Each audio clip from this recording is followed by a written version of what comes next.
What's going on, everybody? Welcome back to Iron Digital. In today's video, I'm going to share with you guys three things that I believe you need in order to become successful when it refers to cryptocurrency investing. And I'm saying investing, not trading, because there are only two people who make money in this market, and that are holders and founders. People who trade tend to get wrecked. I mean, that's just what it is. Now, even though I have said that people who trade get wrecked, I want you guys to learn how to trade, because that allows you to basically, that takes you down the rabbit hole of market manipulation. If you're a very green person, if you just kind of think that, green, or I'll say blue pill rather, to kind of illustrate my point. If you don't believe in like market manipulation or any of that kind of stuff, in my opinion, I think you might have a hard time in this space, because you at least have to have awareness of how the current infrastructure is, how it's laid out.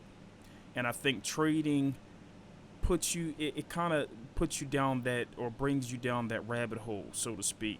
And so when you learn about trading, then you tend to start learning about things like macroeconomics. You start to learn about the manipulation of the markets, how order flow works, how supply and demand works.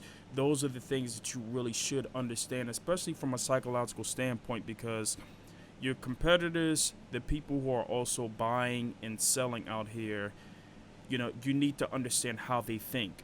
You need to understand when you're going into a position, when you're about to buy into a position, who are you buying it from, especially after the market has gone up. If you decide to buy it, you're 9 times out of 10 the sucker, right? Because the market goes up, those people who invested earlier are now getting out. So that's just about a little bit of the manipulation about the markets. Now, I would say number one on my list, you need to learn about price action. Now, a guy that I followed to learn about price action was by the name of Al Brooks, as you can see on the screen. Al Brooks, in my opinion, he did price action. He did a beautiful price action course. I remember following that back in 2015. I started trading in 2014, but back in 2015 is when I started to get heavy into price action, which helped me out a lot. Another thing that helped me out a lot was learning about supply and demand, right? And I learned this from a guy named Sam Seiden. Now, Sam Seiden, he used to teach at the institution. What is it called? Oh man, I forgot the name of the course. It's crazy. The Online Trading Academy. That's right. Yeah, that's right. Online Trading Academy, which I believe is shut down. But he happened to be one of the people who used to teach there, and he taught about supply and demand, which my mind just kind of gravitated to, that being able to see supply and demand on a chart. And so I think he explains that really, really well. Now, there are people who say, okay, well, it's not really supply and demand, it's this, that, and the other. Look, it doesn't matter what you call it. What matters is whether you can identify it. All right, so that's what you have to get in your head. You got to be able to identify what's going on the chart. Now, another person that I learned from, and I actually started learning his stuff first, his information first, which was from a guy named Steve Morrow, and he talked about basically the manipulation of the markets. I think this is a really, really good course, not from a technical standpoint, but just because it opens you up to the manipulation of the markets, right? And that's, again, as I've stated before, you need to have awareness of that, because that teaches you how to play in this game, right? I'm not advocating that you become a trader.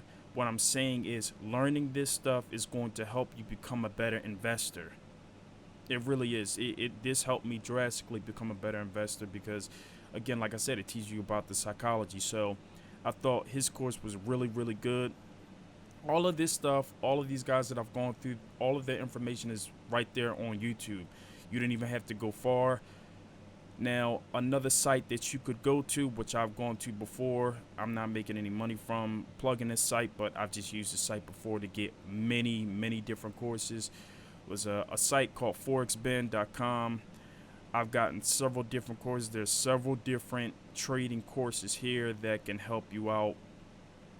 And majority of these courses probably are not going to do anything for you, to be honest with you, because as I've said before, you know, when you're trying to trade, a lot of this stuff is just really on a psychological level, and this stuff, it may or may not help you, but knowing more of this information, like knowing a lot more of the technical information, is not going to help you drastically. It's more the psychology that's going to help you. So these are the three things that I recommend as far as trading is concerned. Now again, I don't recommend it because I think that most people will get slaughtered when you're trading in this market, because when you're doing it right, it requires a significant amount of discipline. It requires that you you you just really think on a higher level and understand from a psychological standpoint. Trading is good for being able to time when you're trying to get into the market investing wise, so that's why I recommend it. Now, number two, you guys need to understand the technology and the team of the crypto that you decide to get involved in. So we're going to use Chainlink and as an example. If you go to Chainlink, Chainlink is basically an oracle. It's an oracle, and it feeds data from the outside to inside of the crypto world. We'll just say that to keep it simple. It's a little bit deeper than that, but we're going to say that to keep it simple. If you go to Chainlink site, you can look at their site and see what they're all about. They're talking about monetize your APIs. You can see become a data provider, trusted by leading data providers. You can see CoinGecko. You can see a lot of different providers. Become a node operator. The site looks clean and professional. This is what you want to see out of a project. You don't want to see a site that just kind of looks all over the place and is not really properly laid out correctly. You want to be able to see partnerships, things of that nature. You also want to be able to know what the tokenomics are like, which is basically like what is the token supply, what is the market cap, what can you use to determine the price projection of the token that you're getting involved in. So if you take something like a Dogecoin, right? Dogecoin might, what is Dogecoin at, like 37 cents or something like that? It's somewhere around there, right? But Dogecoin has, I believe they print 14 million, or they mint 14 million tokens on the market every single day. And the token supply is like crazy high. So when you talk about what's the price projection, does it really have a chance of getting to like $100? Well, I don't really see it, especially seeing as though their market cap is like $50 billion, and the token supply is, I believe, in the trillions. I'm not exactly 100% correct on that, but I know the token supply is crazy high. The market cap is already $50 billion, and the price of the token is already like 37 or 40 cents. So it's just basic math.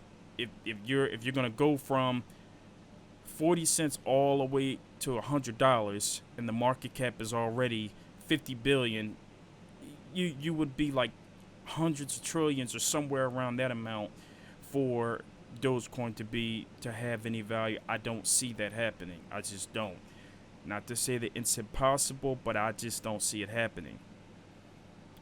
Now, you also want to be able to, like I said, again, look at what the team is like. So you could scroll down here using Chainlink. You could scroll down at the bottom. You could press on their team. You can see, you come down, you'll be able to see everybody who is involved in this project. Everybody who is involved in the project. This is what you need to be able to see. You can see the technical advisors, regular advisors. Typically, you want to be able to see their profiles on something like LinkedIn. You know, that's one of the main things that you can use. If their profile is not available on there, some red flags should be going off.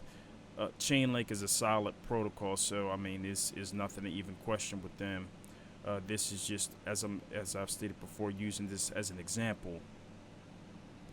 And you also want to be able to read the white paper. Now, the white paper is complex, but it's definitely worth it to read it. So let's look at Chainlink's white paper, right? You look at Chainlink, you can go to Chainlink and be able to look at their white paper and see exactly what they plan on doing. And this is an updated version, April 2021. So they're getting ready for their Chainlink 2.0. Being able to read the white paper allows you to see the tech. It allows you to be able to see the tokenomics. It allows you to be able to see everything about what's going on with the project. These white papers are complex. They're not easy to read. They are definitely not easy to read, especially if you don't come from that kind of background. But you want to read it anyway, because as you read it, as you start to do it more and more and more, your understanding will pick up more and more and more. And you'll be reading white papers and it'll start to click to you. You'll be able to understand the different consensus mechanisms. You'll be able to understand what they use, the security types, everything. But you got to take baby steps. I mean, it's not going to start off with you just having that PhD understanding. It just doesn't work that way. So this will be my recommendations for what you would typically look at when determining a project. You know what I mean? Like I said, the use case definitely is extremely important. So you want to definitely keep that in mind. And then the third thing that you want to look at is you want to be able to look at macroeconomics again. And you need to know what state is the world in? What is the CPI, which is basically inflation, right? If there's more money coming into the system, which is basically more money bidding for the same goods and services, and that's going to drive the price of everything up. Well, you know, with inflation goes to assets first. So crypto assets will increase in value. Real estate will increase in value. Stock market will increase in value, or perceived value, rather. I guess it's better to say that. In dollar terms, in fiat terms. Then you need to know what the interest rates is like. Are interest rates close to zero, which they currently are in the U.S. anyway? They're like almost darn near at zero. Then look at the money supply, the M2 money supply chart, right? The M2 money supply is so bad that they actually discontinued the chart. I mean, it looks like a 90-degree angle. There's that much money coming into the system. Let's see if I can actually pull it up real quick.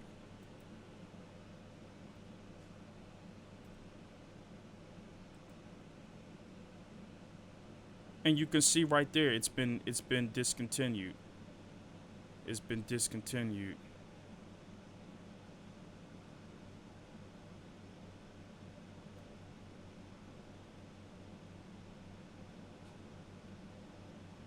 Now this one, okay, I gotta see something else, because I know the one that I looked at, it looked really bad.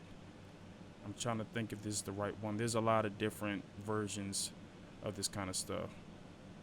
But anyway, I'm not even gonna harp on that too much. You guys see the point that I'm making.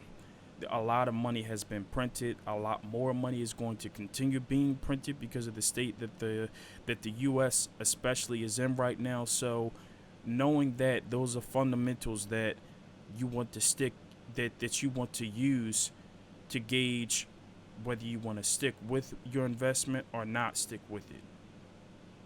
You know, these are critical things to look at, because let's say okay, we're gonna the Fed decides that they want to start to contract. They're going to increase the CPI or inflation, or excuse me, they're going to decrease inflation, right? Increase interest rates. If they do that, then the fundamentals are starting to change. Now you may have to look into, adjusting your positions or getting out of the market, because fundamentals are changing at this point. And so those are things that you want to consider and really look at. I'm gonna leave you with a bonus too. The fourth thing that you need to do is you need to follow the right kinds of people in this industry, right? You need to follow the channels that are giving good information. Don't follow a lot of the hype channels. Follow people like developers, people who actually understand the technology, because these are the people that are going to help you out immensely in this space. So if you're following people that is just focused on hype all the time, you're gonna get screwed. Like, you really are gonna get screwed in this space. Again, follow developers, right? I'll give you two channels that I happen to follow. I follow a channel called What Happened to Common Sense, and let's see if I can get his channel up real quick.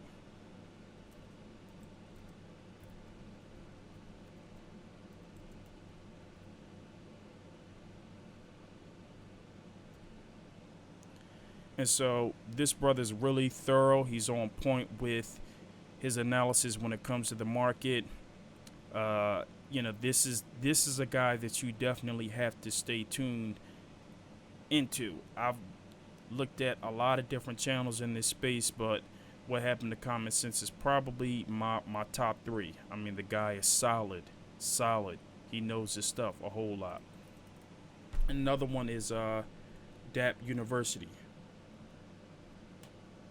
I forget what the guy's name. I think the guy's name is Gregory or something like that. At DAP University, and his channel is extremely good. He's a developer for Ethereum, so he knows his stuff. He understands the technology very well. This is a guy that you want to follow in this space. So these are the two people that I follow on my personal channel, that is. And again, follow the right kinds of people. Follow developers. Follow people who understand the technology, because those people will guide you into projects that have like long-term potential, not just hype projects, not just the Dogecoins of the world. And I understand Dogecoin is a community coin, I get it, but if we're going to make blockchain, if we're going to make crypto normalized, then we have to have projects that have real world utility, that can basically make what we have right now better. That's the whole point, is to make what we have right now better. And so if the focus is on that, then crypto can make it, right? So we have to get rid of this meme crap, and we have to start focusing on projects with real world utility. It's the only way we're going to get this thing to make it. Like, it really is as simple as that. We got to onboard people. The process to do this is going to be a few years, because there's a significant learning curve. A lot of people are still not onboarded into the crypto world, and we just have to do our best to try to educate. That's one of the purpose of this channel even like coming about, is because people need to have awareness. People need to understand what's going on the news and also on a little bit of the technical end. Now, I'm not a developer, but I know a little bit about what you can look into and what has made me money. And that's the main thing. And so I give that to you. Hopefully this video has helped. I'll try to go a little bit in depth into other videos about a little bit of other things that I've used to make me money in this space. But yeah, for the time being, this should definitely hold you over. I hope you enjoyed this video. Please subscribe to the channel, share, like the video, do all of that good stuff, and I will talk to you guys soon. Take it easy. Peace.